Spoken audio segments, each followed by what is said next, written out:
वक्त के धारे में कुछ नाम ऐसे उभरते हैं जो सिर्फ तारीख का हिस्सा नहीं बनते, बल्कि खुद तारीख को एक नई सिमत दे देते हैं। आज की ये दास्तान एक ऐसे बहादुर सिपाह सालार की है जिसकी तलवार ने इस्लाम के परचम को सरबुलंद किया और जिसकी हिकमत अमली ने मैदान जंग में कभी शिकस्त का मुंह न देखा। ये कहानी है हज़रत खालिद बिन वलीद की, वो अजीम सहाबी जिन्हें अल्लाह के रसूल सल्लल्लाहु अलैहि वसल्लम ने सैफुल्लाह यानी अल्लाह की तलवार का लक़ब दिया। अस्सलामु अलैकुम, आप देख रहे हैं उर्दू हीरोज़। आज हम आपको इस बेमिसाल जंगजू की मुकम्मल रूह परवर और वलवला अंगेज दास्तान सुनाने जा रहे हैं। एक ऐसी कहानी जो ईमान, शजाअत और फौजी जहानत की लाजवाल गवाही है। बाब 1, इब्तदाई जिंदगी और कुरैश का अहम सिपाह सालार सैफुल्लाह बनने से पहले। हज़रत खालिद बिन वलीद रज़ी अल्लाहु अन्हु की वलादत 592 ईस्वी में मक्का के मुअज़्ज़ज़ कबीला कुरैश की शाख बनी मखज़ूम में हुई।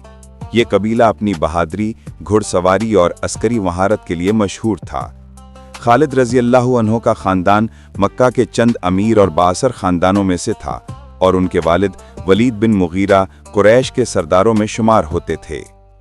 खालिद को बचपन से ही जंगी फ़नून, तीरंदाजी, नेज़ाबाजी और तलवारबाजी में महारत हासिल थी। उनकी जिस्मानी साख्त मजबूत और शख्सियत बावकार थी। इस्लाम से पहले वो कुरैश के सबसे बड़े और इंतहाई कामयाब जर्नैल माने जाते थे। इस्लाम की आमद के बाद खालिद बिन वलीद रज़ी अल्लाहु अन्हु कुरैश की फ़ौज के अहम तरीन सिपाह सालार थे। उन्होंने मुसलमानों के खिलाफ कई जंगों में हिस्सा लिया। ग़ज़वा उहद में उन्होंने अपनी फ़ौजी जहानत का ऐसा मुज़ाहरा किया जिसने जंग का पांसा पलट दिया। जब मुसलमान फतह के करीब थे तो खालिद ने एक पहाड़ी दर्रे से अक़ब से हमला करके मुसलमानों को शदीद नुकसान पहुंचाया। ये उनकी फ़ौजी हिकमत अमली का कमाल था जो उस वक्त तक मुसलमानों के लिए एक बड़ा चैलेंज बनी रही। बाब 2, इस्लाम कबूल करना और अल्लाह की तलवार का लक़ब, ज़ुल्मत से नूर का सफ़र। खालिद बिन वलीद रज़ी अल्लाहु अन्हु के दिल में इस्लाम की हक़ानियत आहिस्ता आहिस्ता घर कर रही थी। फ़तह मक्का से पहले अल्लाह के रसूल सल्लल्लाहु अलैहि वसल्लम ने उनके भाई वलीद बिन वलीद को एक ख़त लिखा जिसमें खालिद को इस्लाम कबूल करने की दावत दी गई थी। इस दावत और कुरैश के कमज़ोर पड़ने के बाद खालिद ने इस्लाम कबूल करने का फ़ैसला किया। 629 ईस्वी में वो हिजरत करके मदीना मुनव्वरा तशरीफ़ लाए और रसूलुल्लाह सल्लल्लाहु अलैहि वसल्लम के हाथ पर बैयत की। ये वो लम्हा था जब मक्का के सबसे बड़े जर्नैल ने अपनी तमाम तर सलाहियतें इस्लाम की खिदमत के लिए वक्फ कर दीं। इस्लाम कबूल करने के महज चंद माह बाद खालिद को जंगे नौता में शिरकत का मौका मिला। ये रूमी सल्तनत के खिलाफ एक खूनरेज़ मारका था जहां मुसलमान मुजाहिदीन की तादाद बहुत कम थी। जब मुसलमान लश्कर के तीनों कमांडर यके बाद दीगरे शहीद हो गए तो खालिद ने बगैर किसी कमांड के फ़ौज की क़यादत संभाली। उन्होंने अपनी हिकमत अमली से बिखरी हुई फ़ौज को मुनज़्ज़म किया और ऐसी बहादुरी का मुज़ाहरा किया कि 9 तलवारें उनके हाथ में टूटीं। उन्होंने दुश्मन को हैरान करके मुसलमानों की पसपाई को एक मुनज़्ज़म हिकमत अमली में तब्दील किया और बकिया फ़ौज को बाहिफाजत मदीना वापस लाए। इस बेमिसाल बहादुरी और जहानत पर नबी अकरम सल्लल्लाहु अलैहि वसल्लम ने उन्हें सैफुल्लाह यानी अल्लाह की तलवार का अजीम लक़ब अता फरमाया। बाब 17, फ़तह मक्का और यमन की मुहिम, सैफुल्लाह की फतूहात का आगाज़। सैफुल्लाह के लक़ब के बाद खालिद रज़ी अल्लाह ने मुसलमानों की क़यादत में कई अहम फतूहात हासिल की। फ़तह मक्का के मौके पर खालिद को मक्के में दाखिल होने वाले एक दस्ते की क़यादत सौंपी गई। उन्हें मज़ाहिमत करने वाले कुरैश का सामना हुआ जिसे उन्होंने अपनी गैर मामूली जंगी सलाहियतों से शिकस्त दी। बाद में रसूलुल्लाह सल्लल्लाहु अलैहि वसल्लम ने उनकी गलतफहमी की बिना पर होने वाली एक नापसंदीदा कार्रवाई पर नाराज़गी का इजहार फरमाया और माफ़ी तलब की। खालिद ने फ़ौरन अपनी गलती तस्लीम की और मुकम्मल इताअत का मुज़ाहरा किया।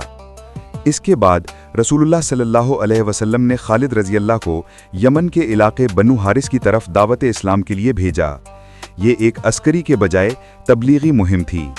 खालिद ने 3 दिन तक अहले यमन को इस्लाम की दावत दी और बिल आखिर तमाम कबीले ने इस्लाम कबूल कर लिया।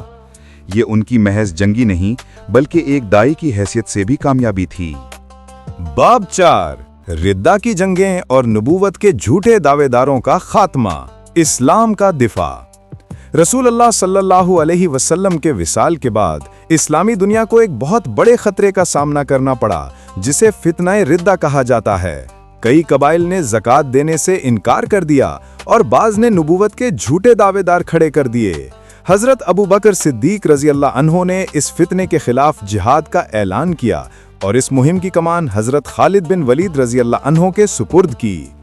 खालिद ने उस वक्त ऐसी फौजी जहानत और सख्त गिरी का मुजाहरा किया कि इस्लामी रियासत को बचा लिया। उन्होंने सबसे पहले नबूवत के झूठे दावेदार तलीहा असदी और उसके हामियों को शिकस्त दी।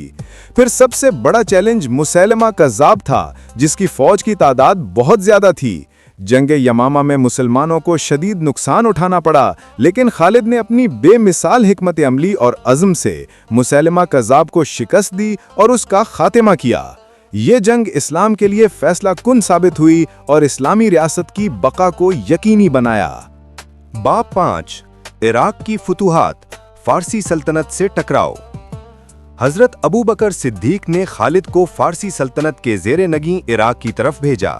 फारसी इस वक्त दुनिया की सबसे बड़ी फौजी ताकतों में से एक थे। खालिद ने इराक में यके बाद दीगरे कई हैरत अंगेज फुतूहात हासिल की, जिनमें जंगे ज़ातुस्सलासिल, जंगे वल्जा, जंगे उलेस और जंगे हीरा काबिले जिक्र हैं।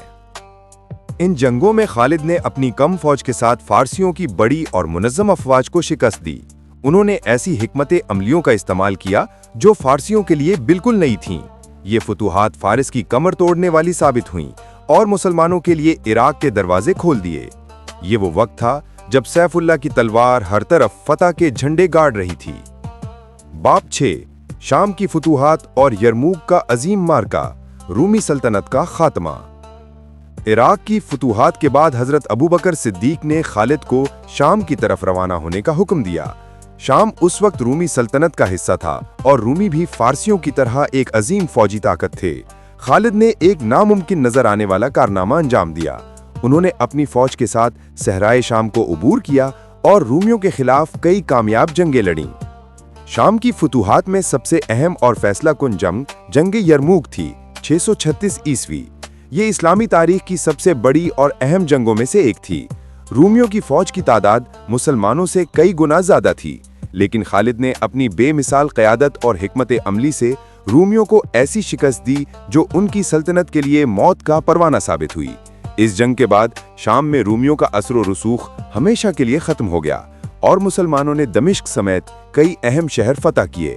ये वो मार्का था जिसने मशरिक़ वस्ता की तारीख को हमेशा के लिए बदल दिया। बाब 7, माजूली और इतात। हजरत उमर फारूक के दौरे खिलाफत में खालिद बिन वलीद को शाम की कमांडरी से माजूल कर दिया गया।